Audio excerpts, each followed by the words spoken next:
Oh great, here's another day. Hey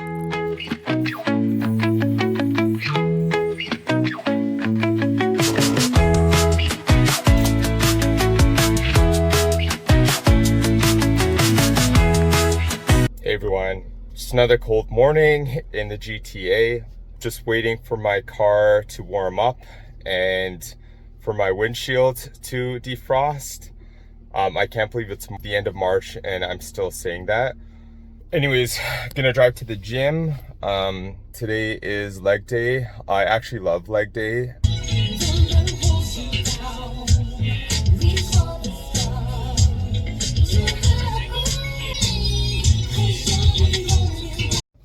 So I'm definitely struggling to make this video right now, just because I'm feeling a lot of brain fog and probably because my Vyvanse hasn't kicked in. One thing about my generalized anxiety disorder is that I constantly feel like I'm in a rush, or I need to get somewhere, or I'm racing against the clock, like almost like I need to go. Even right now, I'm trying to film this video and I'm trying to take the time because I'm starting to enjoy making these videos. I'm putting myself in a vulnerable situation. I'm really explaining to the world things that I struggle with and probably other people as well, but they just don't know how to describe it. But constantly feeling like I'm in a rush, and it makes me feel very panicky. Some techniques that I use to help cope with that is that when I'm taking a shower, I spend the last 30 seconds putting it on cold, and the cold water kind of resets your nervous system. It helps you feel more grounded. I know that it's cold, like if you're in Canada, it's freezing. Keep your water warm for the majority of your shower, and then just the last 30 seconds, put it to cold. I always count in my head and take deep breaths while I'm doing it. One other coping mechanism that I use today is journaling or writing in my notebook. One of my close friends got me this notebook. It says, "In the midst of our lives, we must find the magic that makes our souls soar." When I read it, I feel a little emotional. I really do need something to help me heal my soul and make me feel alive again and make me feel happy. And that's what I'm working on. If you're listening, that's why you're here as well. It's probably not until the last 4 years that I have started to work on my healing process, but it's time to heal and get better and live life to the fullest that we are meant to live.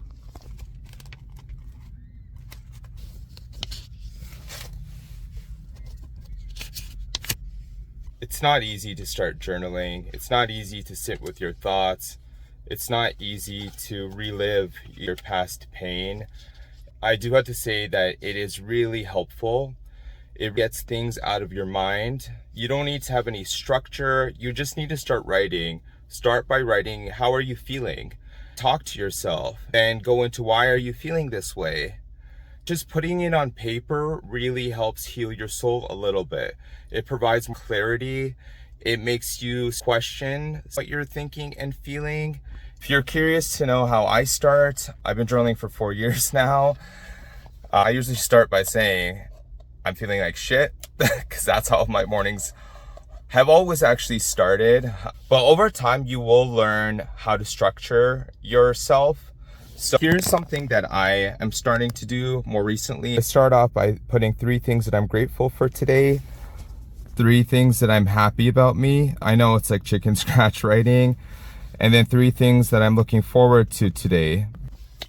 And you don't really need to put a lot of thought to it. I don't mind you pausing the video, going back and reading the things that I wrote.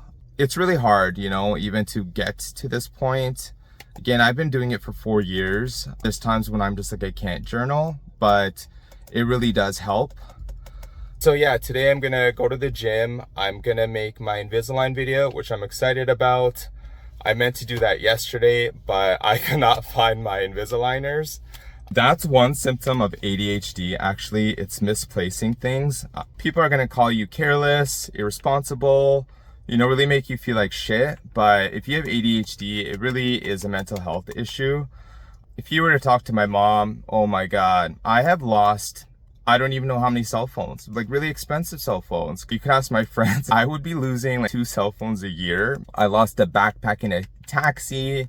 People used to say it's because you drink too much, which I definitely was, but I didn't realize that I was self-medicating myself in order to stop my anxiety, depression, and ADHD. If you have ADHD and people keep calling you out, it's not cool. By the way, I know people are thinking this guy needs to smile or stop looking so depressed. I always get that, and that's another thing that I became so self-conscious about. You know how people have a resting bitch face? I have a resting depressed face. Like, my normal is always me looking like I'm depressed. You know how you pass somebody and they do like that smile? For me, apparently I'm not smiling. People think that I look like I'm sad and depressed. I have depression, so I mean, what do you expect a depressed person who has suicide ideation to feel? If I'm not actually smiling, I either look like I'm depressed or I'm kind of pissed off. So I almost have this mask where I always try to fake a smile, you know, like the Joker. So my anxiety is really trying to force me into the gym. I set timers now for myself. I told myself I'm going to give myself until 10:20 to film my video. Setting timers really helps if you struggle with time moving too quickly or too slowly. It's so funny though, in Brampton, everyone just chills in their car. Like, I guess that's what we do now because nobody has money to do anything and everybody's so scared of the world and it's cold. You just chill in your car. Forget it. Anxiety wins.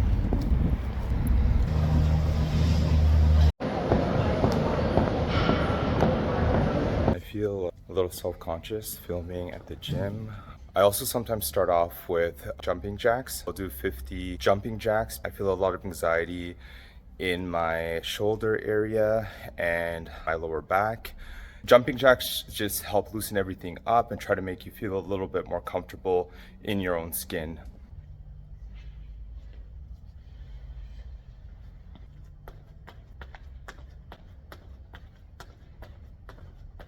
I'm gonna stretch out my legs because today's leg day and I have a lot of tension in my legs as well. Due to anxiety, you just tend to get more stiff and you're more self-conscious about everything. So stretching does really also help just loosen everything up again and get you ready for your workout.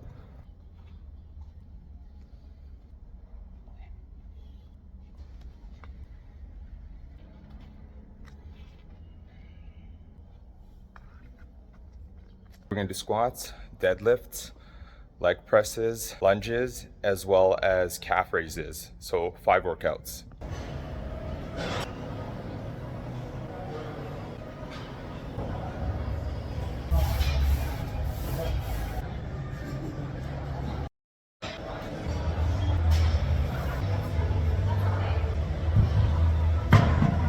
So if you're curious to know what's going on in my neurodivergent mind while I'm working out, I'm usually thinking all these negative thoughts about myself or feeling like people are watching me. All these random thoughts, stupid thoughts. Like, here's a real look. I think that the guy beside me thinks that I'm a loser, that I don't, because he's super fit. And I feel like I have bad form, constantly putting myself down and overwhelmed with thoughts and feelings. So even in between reps, like, it's really hard for me to relax. The actual reality is that everybody's so stuck and caught up in their own world. They're not actually thinking about you. People have their own shit going on. They have their own thoughts, their own perspectives. But for people that have a lot of anxiety, unfortunately their brains have to challenge a lot of those thoughts and feelings. So again, I close my eyes sometimes, I take deep breaths, put on my headphones, but being in a consistent state of fight or flight is really exhausting. Even though the reality is I am pretty fit and people see me as somebody confident, aside, these are kind of the thoughts and feelings that I'm going through. I'm not sure if that's a part of the body dysmorphia. I don't know, anxiety, depression, I have no idea what some of those thoughts even are. And because of the anxiety, I always have a shortness of breath normally. So workouts are a little bit more tough to push through when you have all these thoughts and feelings and you're already kind of in a fight or flight mode.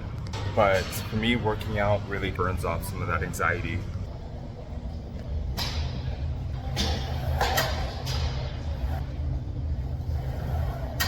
Some tips that you want to practice are detachment. focusing on yourself, focusing on something else, like your breath or the music. Those are some things that help. Or closing your eyes and taking 5 deep breaths. But as an anxious person, there's a lot of like weird thoughts that circle around even just that. So it's pretty hard to get to 5 deep breaths. When you do, you definitely feel a lot more relaxed than you do the 3-second mark. People usually give up at the 3-second mark, but no, you have to hit 5. Update on the ketamine therapy appointment. So they did call me yesterday. I had my consultation last Saturday.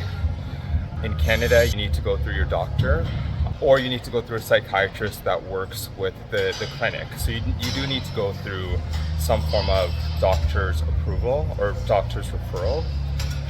And so I'm waiting for the approval. And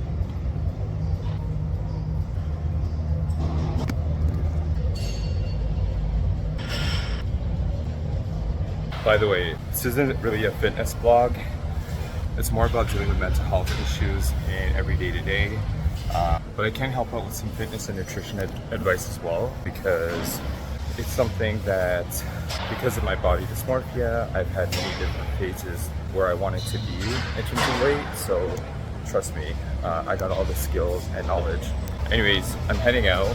Anyways, it's nice, bright and sunny, and the birds are chirping. So that's something to be grateful for today.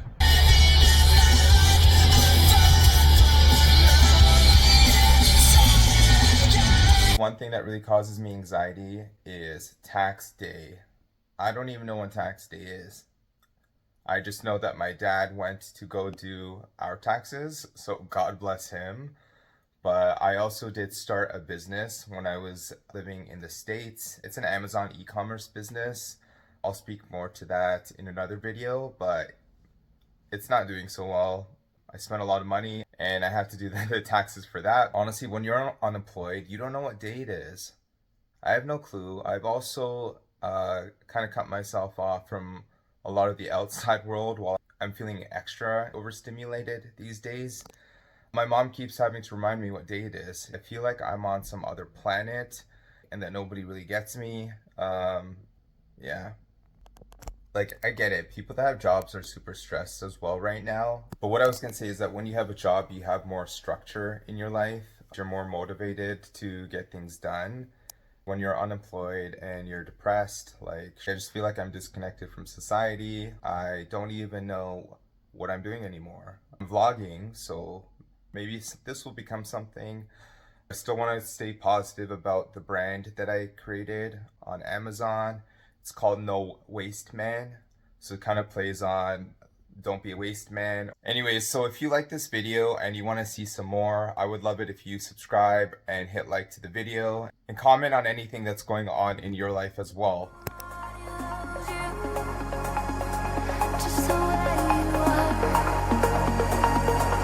and I can't fix you, and I can't change.